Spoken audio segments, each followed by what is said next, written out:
行透透要带观众朋友来去南投集集佚佗。今年是921大地动20周年，台铁集集也推出着全新的彩画火车，好像是一个行动美术馆同款哦。这个下山顶动的艺术品哦，以金黄色的设计为主，车厢的地板呢是以金蕉做装饰，代表集集是台湾重要的金蕉产地。而黄色嘛，同时代表着保育动物就好的色水。这台彩画火车要传达的是按921地动了后到即马集集复原的情形。预计9月21号迄一天会开始载人客，未来一年哦，拢会驶伫集集的铁行路。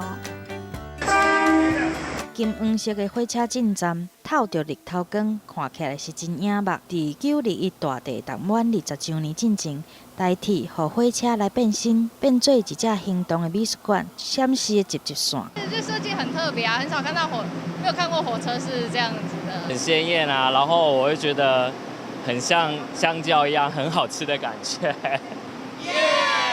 铁路迷是真欢喜，除了外表是黄色的，车厢内底更加是一片黄，涂骹用金蕉来做画面，椅仔是白米色，要来宣布集集是台湾重要的金蕉产地。黄色嘛是代表保育动物就好的色水。这只彩画的火车要甲大家讲，自921地动了后到即马，集集恢复的黄金岁月。这个黄色它也代表的是集集从大地震到现在这个黄金的岁月，然后这个越来越好的一个变化，所以这个黄色它是有非常多的层次。椅仔顶来放当年921大地动的报纸，爱大家唔通袂记的历史。这只行动美术馆彩画火车921就会开始来载人客，未来一年拢会伫咧集集支线来服务。铁路文化体验台湾小镇的水，嘛会当看到地动了后美丽醒目的变化。记者综合报道。